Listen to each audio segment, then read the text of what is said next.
Welcome to Toddy D's Pro Wrestling Podcast. I'm your host, Brooklyn's own Toddy D, and we have breaking news, everybody.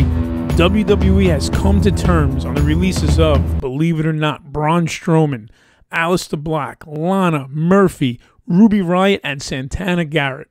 Now, I, for one, I'm very surprised about Braun Strowman being released, considering he was a top-tier talent. He was the monster among men. The guy had a great look. He was huge, running around the ring, just plowing people over. A total beast, total monster. Had great classic matches with Roman Reigns, Seth Rollins, Bray Wyatt, Brock Lesnar, Drew McIntyre. The list goes on and on. I mean, even recently, Bobby Lashley he got involved with. So many top-tier talent. So many things that could have been done with this guy, with Braun Strowman. I feel a lot of opportunities were missed with the WWE.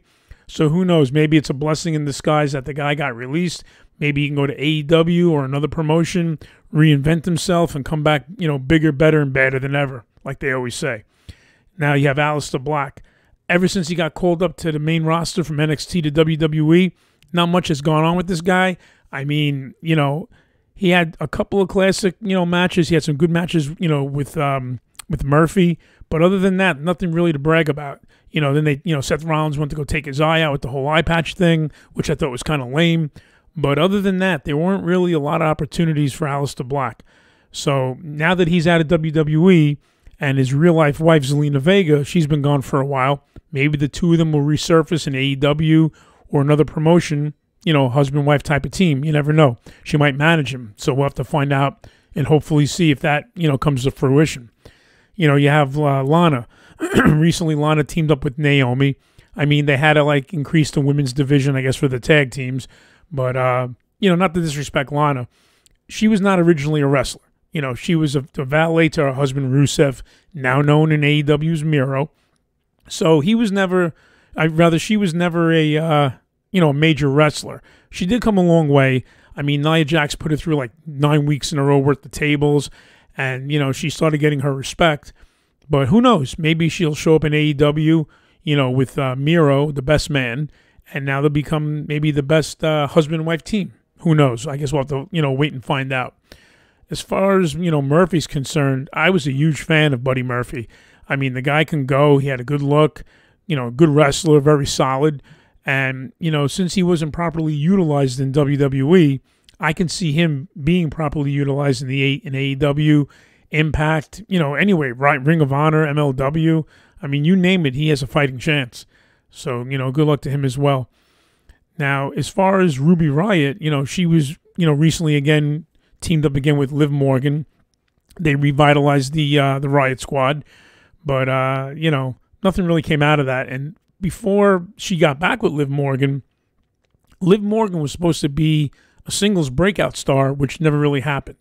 So maybe she'll get that push now that Ruby Riott is off the roster. So I guess more to follow with that.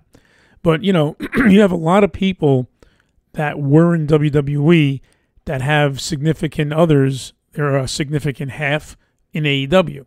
Look at Shawn Spears, former Perfect 10 in WWE, now at the Pinnacle in AEW. Peyton Royce is now gone from WWE.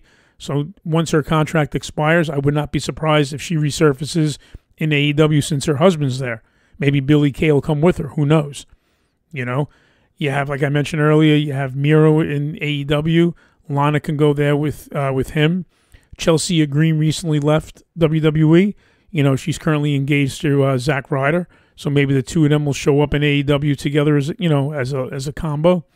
A lot of things can happen. Which brings me to another thing, if you think about it.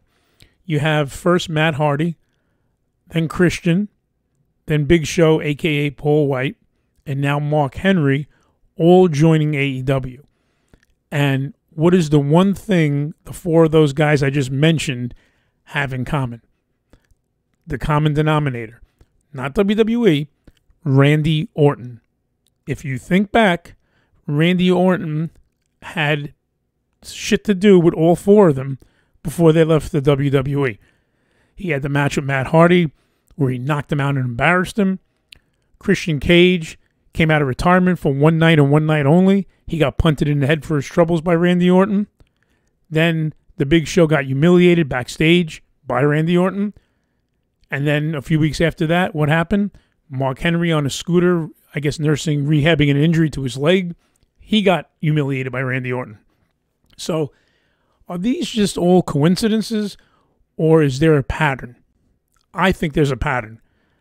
I personally think, call me crazy, I personally think that Vince McMahon and Tony Khan, not literally, God forbid, but figuratively, I think the two of these dudes are in bed together, working all the fans, and also creating opportunity for all these wrestlers who maybe have dried out over a course of time in one of the two companies, and by them working together or sleeping together, they have a chance to have these wrestlers, you know, have a new opportunity and have like a brand new start, different name, maybe different character, different look, whatever it is.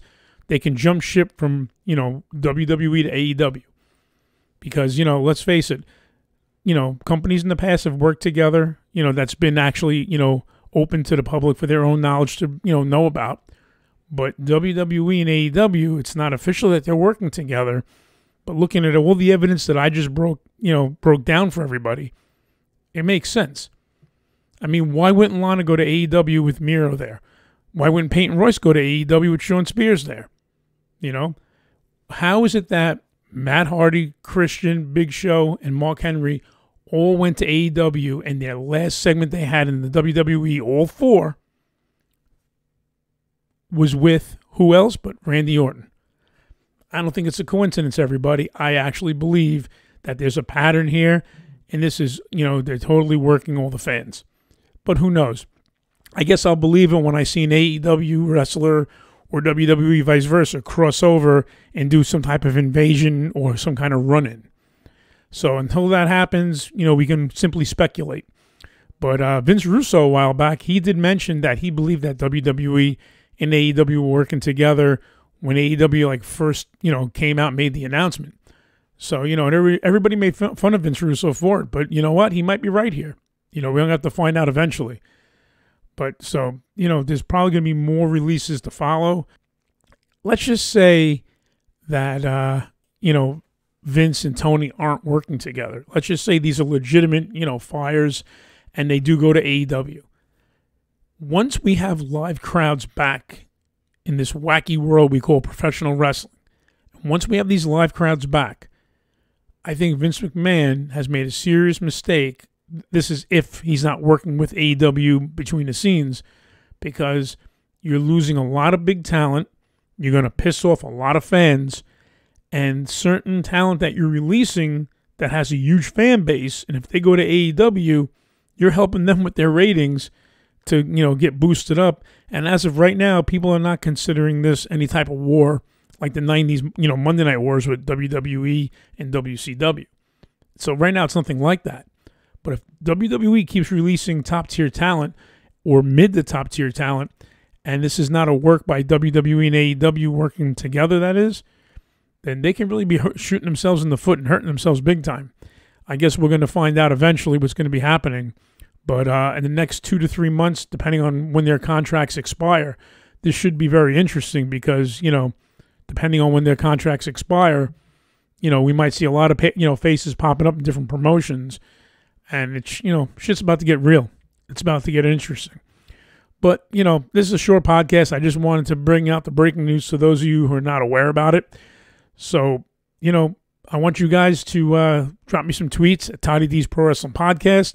Let me know how you feel. Let me know if you agree or disagree, or maybe you're on the fence. You're not sure what's going on.